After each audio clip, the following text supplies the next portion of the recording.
Hello there, and welcome again to the second of two video presentations on Descartes' masterpiece, Meditations on First Philosophy. In this presentation, we will pick up where we left off in the last video presentation, and we will go through Meditations 4 through 6. More specifically in this presentation, from Meditation 4, we will examine Descartes' theodicy of error.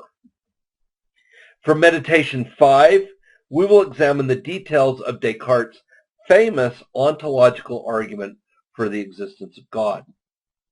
And from Meditation 6, we will see how Descartes' meditator now thinks that the progression of the meditations allows him to bring back in most of the ordinary things that he had called into doubt in the first meditation.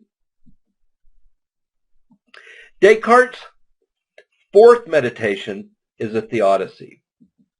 Usually a theodicy is an explanation of how it is possible for evil to exist in the world, given that the world is created by an omnipotent, omniscient, and all-loving God. Descartes' concern, however, is not with sin or with evil, but rather with knowledge. He is interested in knowing how it is possible for a perfect being like God to create beings who are subject to intellectual error. If God really is omnipotent, omniscient, and all-loving, he might have made us beings so perfect that we would never make errors. In fact, in making us with intellectual imperfections, it seems clear that God neglected to make us as perfect as he might have. And this in itself seems to indicate an imperfection in God. So that we are subject to error stands in need of explanation. Since such an explanation of error parallels explanations of how evil is possible, Descartes' line of reasoning is referred to as a theodicy. Remember that at this point, the existence of God, with the traditional Christian characteristics assigned to him, is no longer in question. By the end of Meditation 3, the existence of God had been rationally demonstrated. Moreover, it was not just any God that had been demonstrated to exist. The God the meditator proved is necessarily perfect. That God must be perfect in order to be the foundation of any idea of perfection means that God cannot be an evil genius. That is, he cannot be an omnipotent deceiver. This is because, says the meditator, deception involves some kind of imperfection. Descartes, however, is not very precise on this matter. Why should we think that deception involves an imperfection? It is worth wondering at this point whether the meditator has really set aside all of his former beliefs as he claims he does in Meditation 1. This one seems like it might be a holdover of his religious beliefs. Outside of our moral habituation, do we have any independent reasons for asserting that deception is an imperfection? Anyway, the meditator is rightfully concerned about how a God who is no deceiver allows us to make errors. Remember from the first meditation, our own faculties seem to deceive us. When we are dreaming, our own minds seem to tell us some things that we take as true that we later come to learn are false. If God made us in such a fashion that our minds are defective in such a way, such as to deceive us, then it cannot properly be said, thinks the meditator, that God is no deceiver. Thus, dreaming, in the absence of any further explanation, seems to point to an imperfect creator. the meditator needs to clear this up. In order to block the possibility that God is a deceiver, the meditator relies on a conceptual distinction that he doesn't really make very clear in the fourth meditation. That distinction is between a positive defect and a privation. If it turns out that our intellectual weakness is a result of a positive defect, then the meditator would probably have to conclude that God is a deceiver. If, on the other hand, our weakness is no more than privation, there is no necessity to conclude that God is a deceiver. A positive defect is one that causes every output to be flawed. Think, for instance, of a defective candle mold.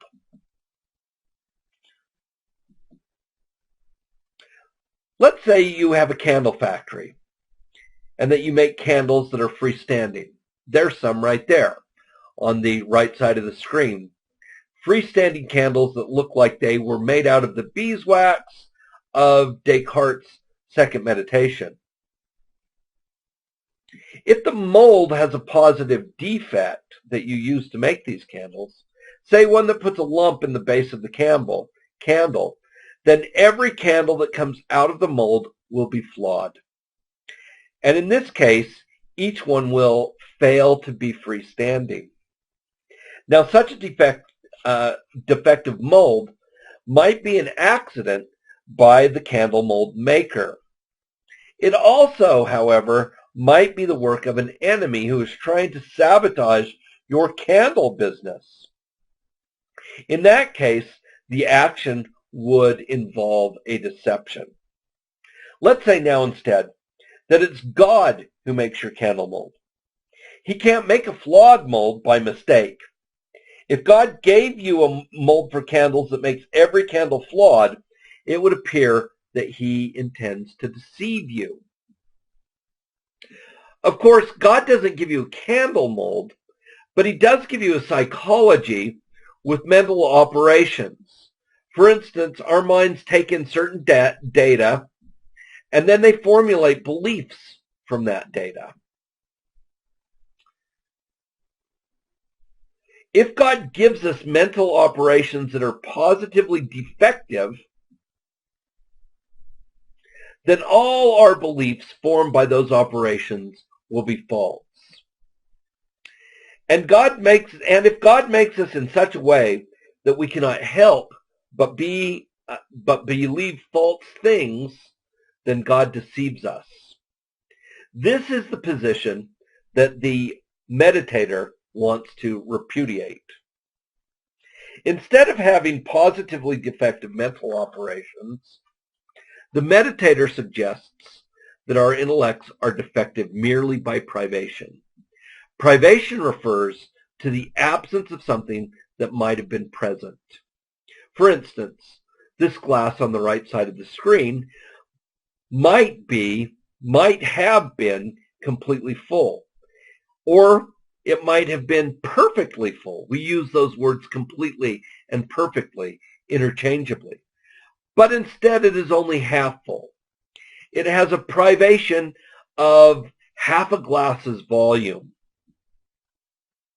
The meditator's claim is that our intellects are defective in that they are not completely full, but they are defective by privation. It is true, says the meditator, that God might have made our intellects full, complete, and perfect. That he did not construct our minds thus could be in keeping with his great plan that we fail to fully grasp because of our defective intellect. Anyway, God not giving us a complete intellect does not mean that he is trying to deceive us. In fact, the meditator says that if we just use our God-given mental faculties correctly, we can never make a mistake. So, why do we make intellectual errors? The meditator says it is because when we form a belief, It is an action not only of the intellect, but also of the will. The intellect offers up a possible content of a belief in the form of a proposition. It is, however, the will that assents to either the truth or the falsity of the proposition. The meditator reports that in no other feature of his nature does he come closer to the likeness of God than in the will. In fact, in its formal features, the meditator says that his own will is no different than God's. God has given us infinite freedom over our wills. I can choose to assent to believing the truth of any proposition I feel like.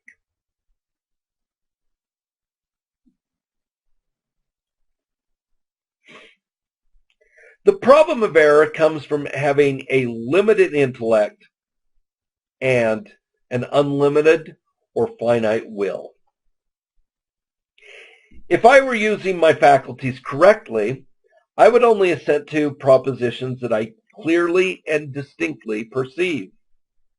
God is no deceiver, so if I concentrate on clear and distinct propositions, my intellect, though imperfect, is never led astray. The problem is that my will goes beyond my intellect. I assent to the truth of propositions I just don't understand very well. That is what leads me into error. The meditator insists that this is not God's fault. It's mine. God has given me an intellect that is privatively incomplete, but that is free from any positive defect. And so, if I use my intellect correctly, I will never go astray. If when my will wants to assent to a proposition that I don't understand very well, I suspend or withhold my assent, then my God-given intellect will never fail me. God, on the meditator's account, has given me an intellect that is perfect for my own purposes in life. So now I can be sure that anything I clearly and distinctly perceive must be true. Descartes believes that with this move, he has given a counter-challenge to the skeptic. Here is a non-arbitrary, non-circular, and non-regressive standard. Toward the beginning of Meditation 5, the meditator recognizes that he has ideas that are true but could not have come to him through the senses. He sees that he can use such ideas to offer another argument for the existence of God. This one is the famous ontological argument for the existence of God. Here's how it goes. This is the way that Descartes' ontological argument is popularly reconstructed. In this case, the reconstruction comes from Garrett Thompson. 1. By definition, God has all perfections. 2. Existence is a perfection. Remember that this is an inference line, and everything below the inference line is what we are inferring from the sentences that are above the inference line. So 3, therefore, God exists. The notion is that I have an idea of a being who is perfect. And it is not just any old idea. It is a clear and distinct idea. So it's true. Existence is a part of the essence of a perfect being. Think of it like this. A being is incomplete without existence, and something that is incomplete is imperfect. But a perfect being can't be imperfect, so that perfect being must necessarily exist. This argument can be a little bit hard to get a handle on, so give this one a little bit more thought. This particular argument will come under attack by some philosophers that we will pay special attention to later in the semester: David Hume and Immanuel Kant. That brings us at last to the conclusion of this progression through the meditations. In the sixth meditation, the meditator rescues us from the radical doubts of the first meditations. The first line of the sixth meditation reads, quote, "It remains for me to examine whether material things exist." Well, in short, that examination yields a positive result. Material things do in fact exist. Yay! The first way that we know that they exist is via math, because I know the truth of math as a matter of clear and distinct perception, and these material things are identifiable by math. Therefore, I know the material things through the clear and distinct perception of mathematics.